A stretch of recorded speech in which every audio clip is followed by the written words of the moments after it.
We're halfway on our first leg from Castletownbere to Cork City. We've actually got 64 kilometres on the clock and just over 50 minutes on the road. So yeah, that's probably about 5 to 10 minutes slower than I would do it if I was doing it in an ICE car. Most of the route is 80 kilometers an hour, which really suits keeping the range efficiency with the Leaf. And what I do as well is because I'm just trying to keep a steady pace all the way, if I see a slow car in front, I don't bother overtaking. I just slot in behind and use them as the excuse for going slow. So that works out a few times.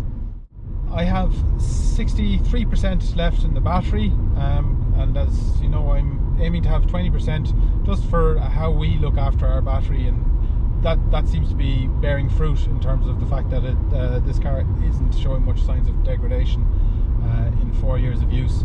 So I want to have 20% when we get to the charger in Cork. So we've got about 3% to spare at the minute. That's probably on account of it was actually 14 degrees when we left, so I haven't been running the heater at all, so that probably accounts for that 3%. And it's getting a bit colder here. We're more in the shade. This area gets less sunlight, so I've put on the heater. Are you comfortable? Yep. Does as usual, like getting going was fairly stressful, but we're starting to relax into the journey now at this stage. And hi to the cat sitters at home that are looking after our cat while we're away, and our house. 118 kilometers done. We're on a bit of dual carriageway with a 120 kilometers an hour speed limit. We should be at the charger. I'm not actually using the sat nav at the moment. I'm so used to doing this trip, and since I have somebody with me, Sarah, how are we doing with the charger? So it's a double charger, so there's 2 CHAdeMO outlets that we can use on it. One of the new rapid chargers. So one's in use and one is free. One's in use and one's free, so that's ideal. So back a couple of years ago, we'd have been queuing behind the other one.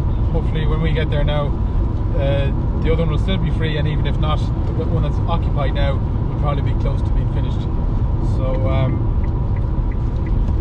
this is the dual carriageway would be a chance to actually burn off a bit of the reserve battery. We're doing quite well. There's a nice Mitsubishi Outlander there, PHEV. So we've got 28% of battery, which is brilliant. My target was to have 20 when we got there. I don't think I'll burn off much. It doesn't make a difference. It's either you can use it up really quickly in a couple of minutes on the motorway, and then you just have to put it back in again at the charger. So we'll keep a 110 cruise, which is our average speed that we'll be doing in Europe most of the time. So I meant to mention as well, like, we're heading for the fully charged, and some of you might know what that is. It's probably the largest show of like electric vehicles and the technology behind them, new ones, and then also alternative energies, especially for the home, like solar charging companies and stuff. And the ones that I'm really interested in looking at are people doing electric car conversions. And I've got a discount code there from Fully Charged, so you can check out that. I'll put the details up on screen. If anyone happens to be in Amsterdam or fancies a little trip themselves to go and see that, it's a good show. Fully Charged Live is the European version of one that was just a couple of weeks ago in the UK. The whole thing grew out of a YouTube channel that Robert Llewellyn started. You might remember him from Red Dwarf. He was the droid. He started a channel about 11 or 12 years ago now, about alternative vehicles, and it's just grown into this very popular channel, and they've been bringing it to the people. And the great thing about the show is it's a chance for people who have already kind of made the leap into this kind of technology to meet people who haven't yet. It's a great place to go for tire kicking, literally, and see the kind of things that are available, and ways that nowadays are pretty much critical to making savings financially, and perhaps maintaining the kind of lifestyles that we're used to, because without these it's getting very challenging. So I'm going to be at the charger fairly shortly, and we'll update you on our distances, etc. when we get there. Just had a quick dash into the shop. I'd forgotten the cable for charging the GoPro, so I've got a replacement one of those. By the time I got back to the car, we were already at about 69%. We're at 78 there. I'm not actually going to charge much more than that, because from 80% it starts slowing down. I was watching this recently. At the minute it's probably charging, you can't tell on these ones, but at about 50 kilowatts an hour, and from about 80 it drops down to about, it starts dropping down progressively from 40 to 30. By about 90% it's already at 20. So you'd be better off driving to the next charger so that you charge in the fast bit, if you're not minding your battery temperature critically. And as this journey is just under 400k, I don't need to do that, because this car is fine up to about 400k. After that you're starting to run to the maximum temperature levels, and then you want to do something else, which I'll talk to you about when we are driving in France and we're doing those kind of distances. I have figured out a couple of different methods for mitigating that. It's now 12 minutes past 3 to be precise. We're back en route again. We've merged onto the dual carriageway. So that was less than 25 minutes from turning off our route and being back on it, and we have 82% charge now again. About 100 kilometers now to Dungarvan, where there is both a Nissan garage fast charger and also a public fast charger. So again, I like to head to locations where there's two, and that means I'm happy enough to go down towards just 20% left. If there was only a single charger there, I would be reluctant to go below 30%, because at least at 30% I could crawl on to another charger. But this means my journeys are now starting to get a little bit quicker, because I'm actually having to drive with less security, or less kind of in the background, to be able to go to an alternative charger. So this is mostly dual carriageway and large single lane roads with hard shoulders and overtaking, so it should be an easy cruise. I think it's about 80k there, and most of the roads are 100k speed. We'll probably just cruise around at 80 kilometers an hour. And our charge was about 10 minutes shorter than my estimate in my mind, and we also got here about 10 minutes extra, so we've actually we've made back about 20 minutes on where I thought we'd be at this stage, which is all good, because it's nice to get to a ferry with plenty of time. But the signs are there and they're kind of scrubbed off.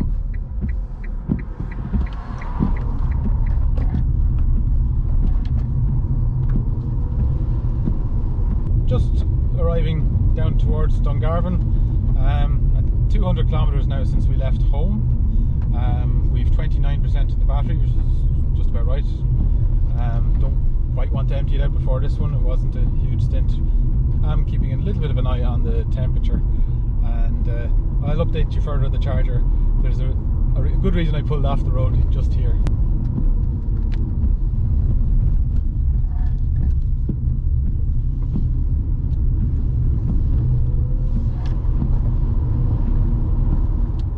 This was the fastest hill climb in Ireland at one stage, because it has a very long straight. It used to be the main road, but it's all been bypassed now. And I've done this piece of road here at 100 miles an hour, like 1981 Ford Fiesta, which is pretty exciting. It's getting very overgrown.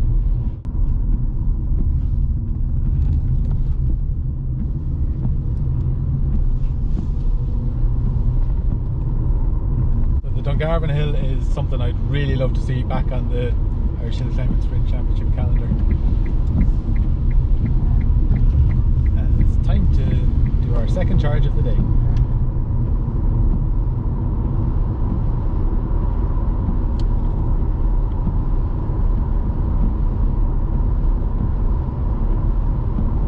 That sign was quite quite useful because it updated us that it's 122 kilometers to Rosslare, which is the town right beside the ferry port. So theoretically this charge would actually, topping it up here, would actually get us all the way to the ferry, but the ferry that we're travelling with doesn't have charging on board, or certainly doesn't advertise it. Maybe we'll be able to talk to somebody. There might be a 3-pin plug we can put the granny lead into, but anyway, we're going to try and top up fully as close to the ferry port as possible, and that way we'll have a good bit in the Leaf when we start tomorrow, because tomorrow we'll be travelling enough distance that temperature may be a little bit of a factor.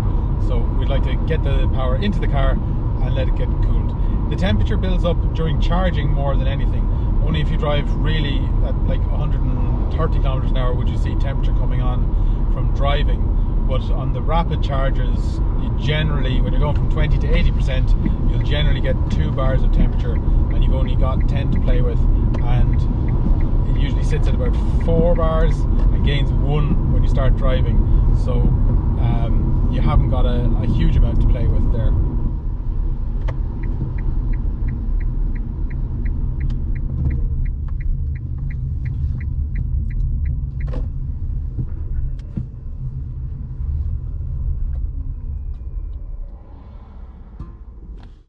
So we plugged in at the dealership charger, and they just take a $5, you go into the desk and give them that towards it. And it's really handy that the town has the extra charger, especially because this one is right close to the link road. So again, very little time lost actually driving into this one. So I'm taking the time. We've just been reorganizing our bags, so we're ready with the ones to just carry on to the ferry. We were about 26%, I think it was, when we got here, and we're at 54% now. 205 km in, and we've got 2 battery segments of temperature left, and so going pretty well. As I said, this charge would actually, when it's full, take us all the way to the ferry if we wanted, but we're going to, there's actually 3 chargers on the way, and we'll try it, each one that's available close to the road. There's actually 5 on the way, but we'll use the ones that are really close to the route, and whatever's available we'll top up so that we have plenty for France.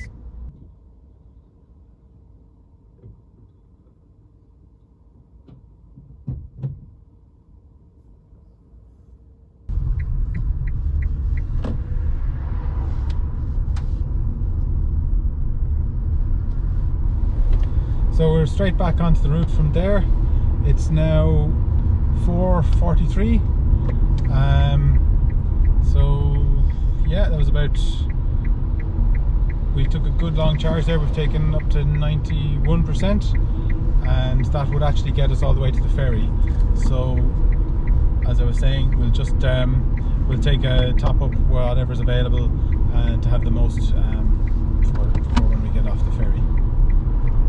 We have a new driver, so it's time for me to relax, and I can keep an eye on those chargers and see what's available, so we don't waste time going off the route too much. I thought that's what I saw, Yeah. but I couldn't. So we've just seen a seal and another seal sitting on top of a surfboard in the middle of the harbour here, so we got to stop and take a photograph of that.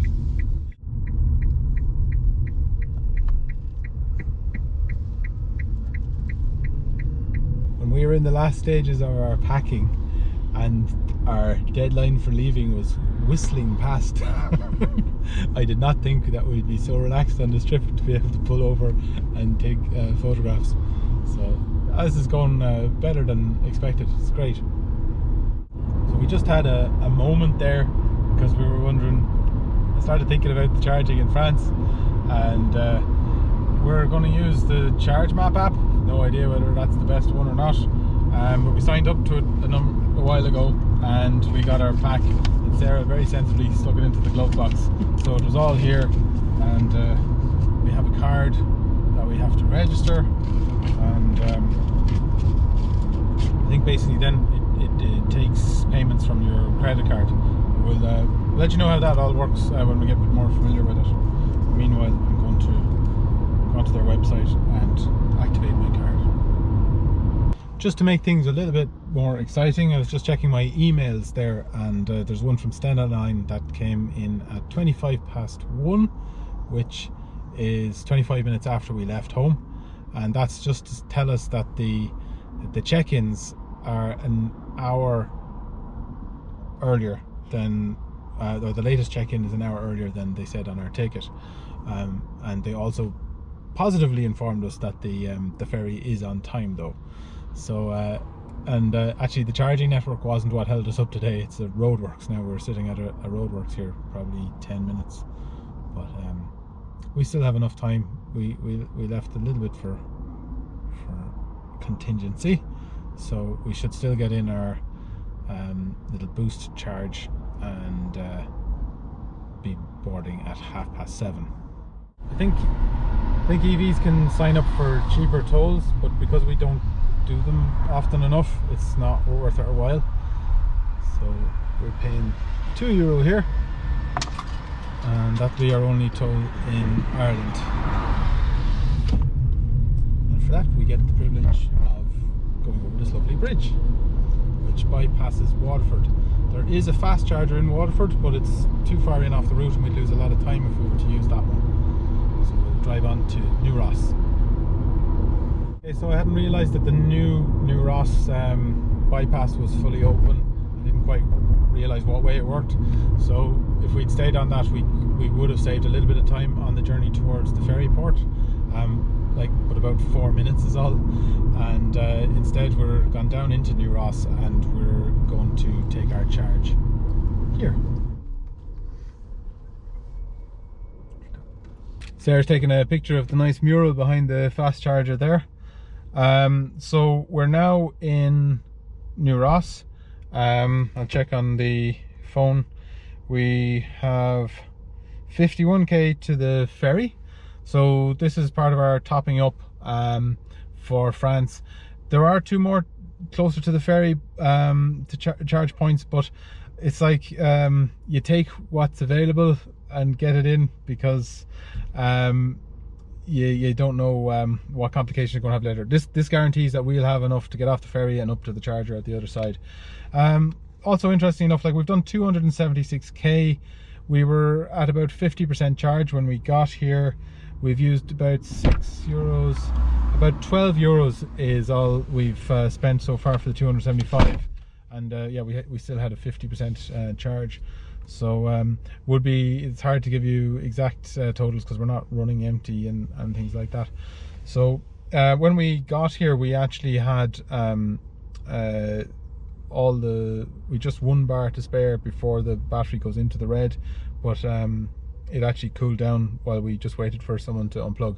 So that lady was on the charger there already when we got here, but she left less than 5 minutes after we got here. I had checked on the app and I'd seen that she'd already been on about 20 minutes before we got here, so I knew it was still worthwhile coming to this charger, because it's still rare enough that you'll get 2 cars queuing for the 1 charger. So it was just a 10-minute charge. It's just coming up to 6:15, and we're 30 miles, 51 kilometers from the ferry port, and we actually have a little bit of time to spare, about half an hour, actually 35 minutes according to the sat nav. The sat nav set to the ferry port, but we might stop at the chargers that are right by the route and top it up for France. So gotta keep an eye on the sat nav here because I'm going through the complicated streets of New Ross. As I said, I don't think this is much more than 4 minutes longer than going all the way around on the dual carriageway, which I think, you know, quite often with the Leaf as well, if you're not actually doing the 120 kilometers an hour maximum on the dual carriageway, you're not actually making up all that time, so you don't actually lose that much doing these interesting little maneuvers.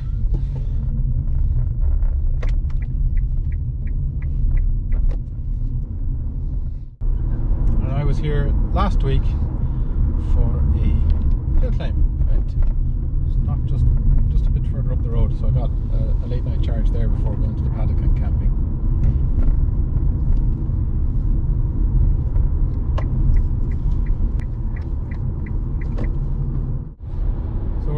onto the route to Rosslare, and yeah, we've 78% of battery, so it'd be handy to get another little top up.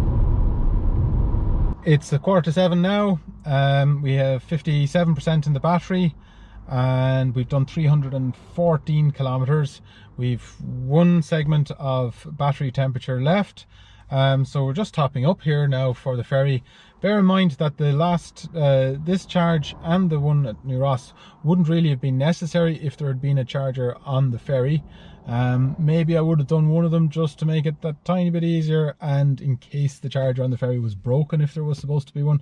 But these two are, you know, a little bit tedious because they're short, but this one is really close to the route, so this would be very handy to get to in future. And there's another one just up the road, so it means getting the top up before the ferry is fairly assured.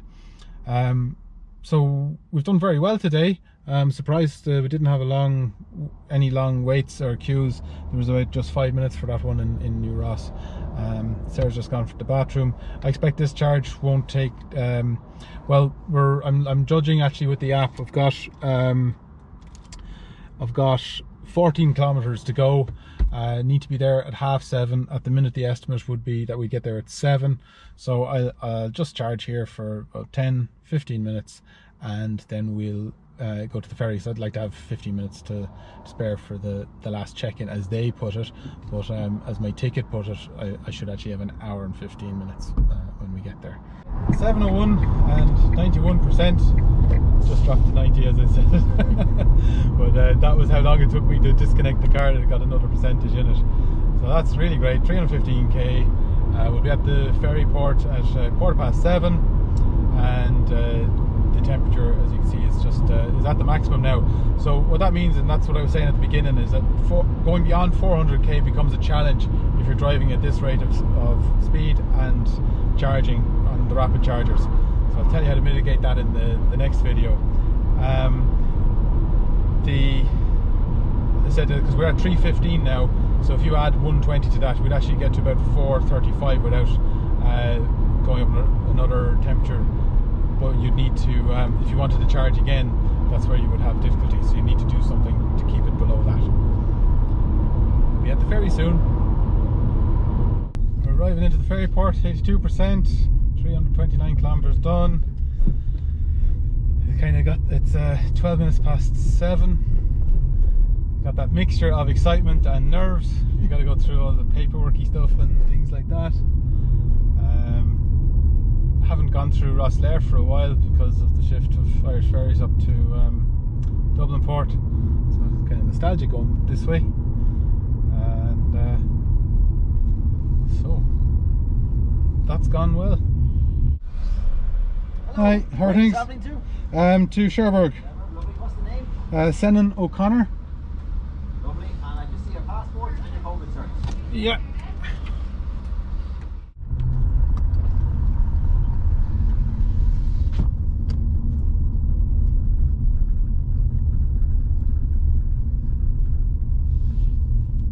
Helicopter pad free, really. Why a helicopter would be queuing for a ferry, I don't know, but anyway.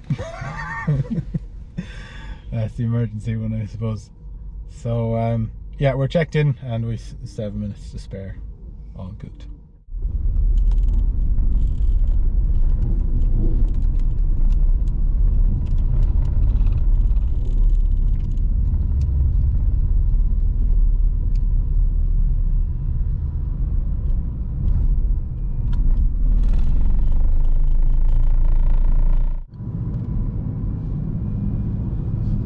Evie got to show her torque skills there coming up the ramp.